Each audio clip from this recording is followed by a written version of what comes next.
Sejam todos muito bem-vindos ao canal Mentes Alinhadas. Eu sou Eliane Luiz e hoje nós vamos dar início à leitura das cartas de Cristo. Cristo, a consciência crística manifestada.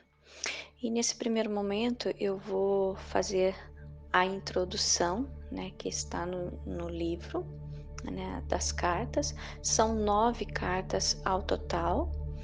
E a gente vai fazer a introdução nesse primeiro momento e no próximo vídeo a gente já vai colocar a primeira carta de Cristo. É porque essa introdução eu julgo ser bem importante também nesse momento. Em primeiro lugar, gostaria de explicar o motivo pelo qual utilizei a palavra canal em lugar do meu nome real. Nunca tive a mínima dúvida enquanto escrevia estas cartas, de que elas emanavam do Cristo. Descrevi as razões pelas quais me sentia tão segura a respeito disso, em minha curta biografia. Enquanto estas cartas estavam sendo escritas, foi-me dito claramente para permanecer anônima, pois as cartas de Cristo deveriam destacar-se por si próprias. As pessoas devem decidir por elas mesmas se as cartas soam como verdadeiras ou se sentem que são falsas. Apenas escrevi o que recebi e gostaria de tentar levá-las ao público para que sejam minuciosamente examinadas e seja o que for que acontecer depois disso ficará apenas entre o leitor das cartas e a consciência crística.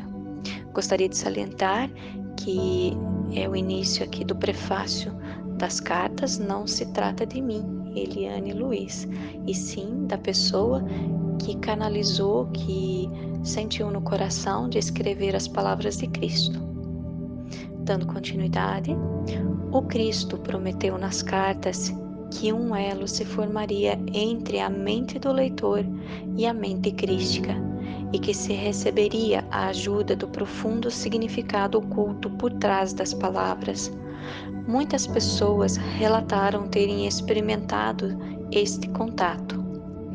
Muitas estão conscientes do fluxo desta nova compreensão. Por isso, assim como não tem importância o nome de uma secretária em uma transação de negócios, o meu nome e a minha identidade também não são importantes.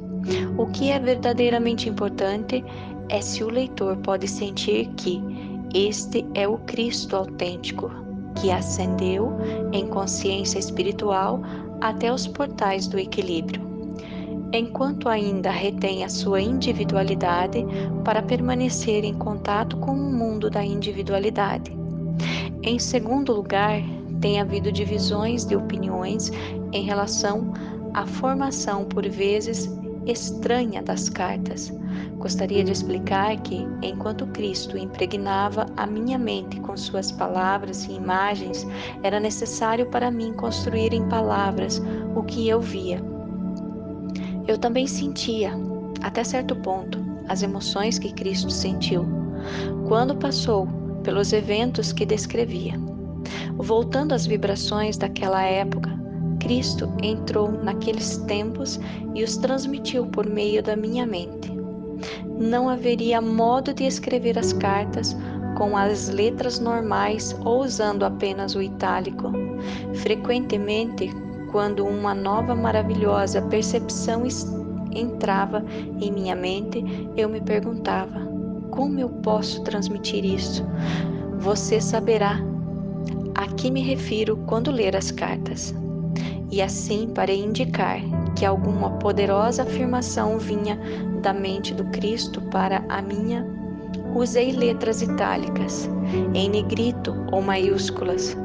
Algumas pessoas têm se queixado de que esse formato pouco convencional interfere no fluxo da leitura, mas esse é exatamente o ponto.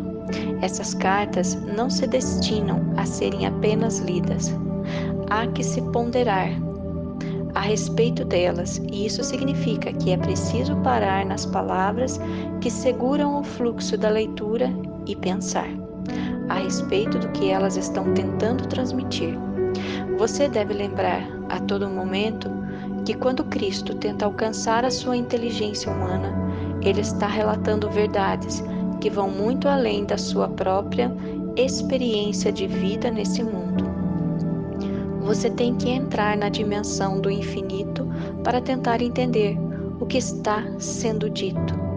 Então, se você gastar meia hora ponderando sobre um parágrafo com formatação estranha, será meia hora bem gasta, e gradualmente a sua mente for se abrindo para novas possibilidades que estão além do seu pensamento atual.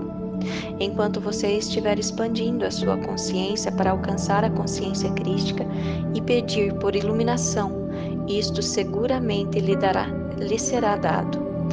Não necessariamente aquele momento, mas talvez zapt, quando menos estiver esperando por isso.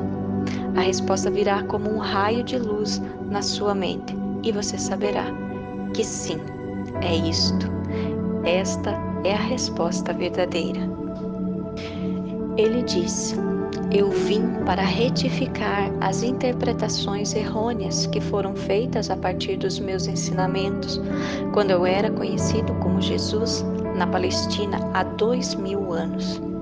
Ele também disse: em vista das pessoas se encontrarem no limiar de uma crise mundial de enormes proporções, é vital para a sobrevivência que eu, o Cristo, possa alcançar todos aqueles que queiram escutar.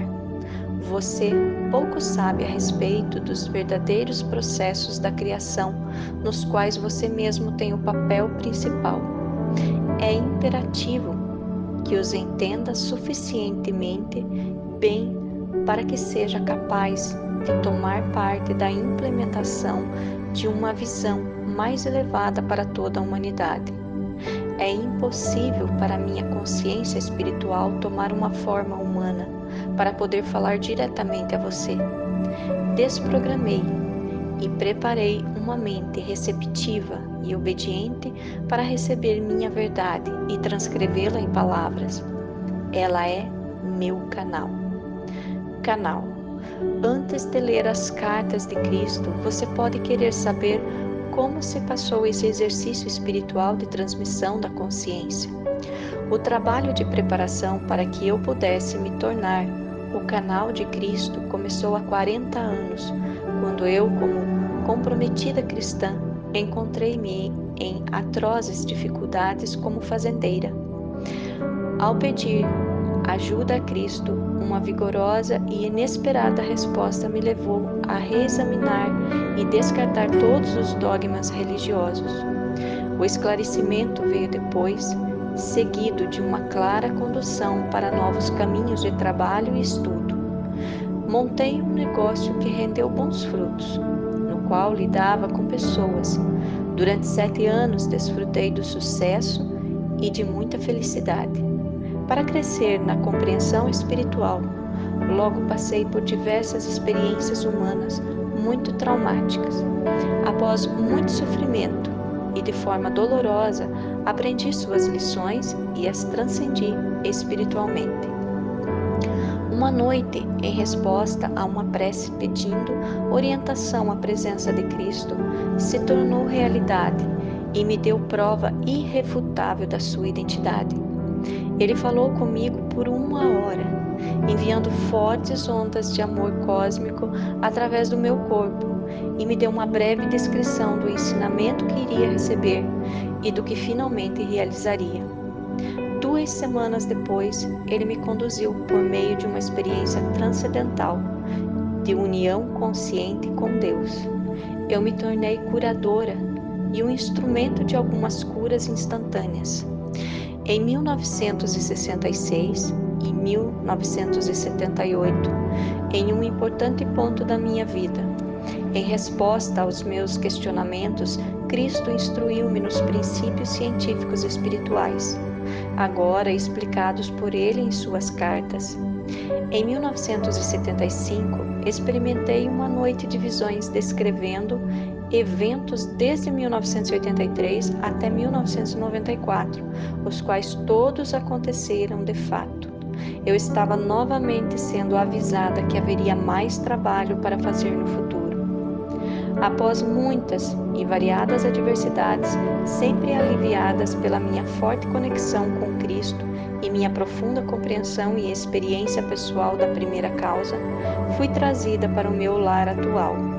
Aqui nos últimos 20 anos tenho vivido uma vida cada vez mais solitária, algumas vezes em um contato claro e próximo com Cristo e outras vezes afastada para reforçar minha fé e paciência nos períodos de aridez espiritual. Nos últimos 4 anos, fui conduzida por uma purificação mental e emocional, atingindo meu objetivo de perfeito estado de paz e alegria interior. Cristo me fez viver um processo gradual, mas muito claro de refinamento. Quando perfeitamente vazia do meu eu maleável e receptiva, a voz começou a ditar e as cartas começaram a tomar forma. Essas cartas são inteiramente obras de Cristo. Nada nelas tem origem em outra literatura, embora nos últimos anos certos escritores tenham obviamente tirado grande parte de suas próprias inspirações da radiação da verdade da consciência de Cristo. Todos aqueles que estão em harmonia com sua consciência são grandemente abençoados. Eu sou meramente o canal, nada mais. Sumário das cartas. Carta 1. Cristo fala de suas razões para ter retornado a ditar essas cartas. Diz que a humanidade atrai as suas próprias desgraças por meio dos seus pensamentos e ações. Explica o porquê da sua verdadeira missão na Terra não ter sido registrada corretamente. Diz que não existe o pecado contra Deus e que a nossa verdadeira fonte da existência não foi compreendida. Ele descreve as 6 semanas que passou no deserto e o que realmente aconteceu, o que ele aprendeu e como o conhecimento o transformou de rebelde em um mestre curador. Carta 2. Continua a história de sua vida na terra, o retorno com sua mãe para Nazaré e a recepção que teve, sua primeira cura em público e a tremenda reação, a escolha dos discípulos, seus verdadeiros ensinamentos. Carta 3. Continuam os incidentes de sua vida, os ensinamentos, a consciência de que seu tempo na terra seria abreviado pela crucificação, as coisas que ele fez para provocar a ira dos líderes religiosos judeus, o que realmente aconteceu e o que foi dito na última ceia, a atitude dos discípulos e a verdade em relação à sua ascensão. Na carta 4, Cristo retoma o fio de seus ensinamentos na Palestina e diz que ele, Maomé, Buda e todos os outros mestres continuam a desenvolver-se espiritualmente até que todos tenham ascendido à consciência crística. Cristo fala da verdade a respeito do relacionamento sexual, dizendo que a atitude entre homens e as mulheres vai finalmente mudar. Haverá progresso espiritual e nascerão crianças com um novo potencial espiritual. Cartas 5 e 6. Cristo começa a explicar os verdadeiros processos da criação. Ele faz alusão às crenças da ciência e das doutrinas religiosas, as rejeita e define a verdade do ser. Menciona a verdade a respeito do ego humano, o meio para a individualização terrena e, portanto, necessário, mas também fonte de todo sofrimento. Carta 7.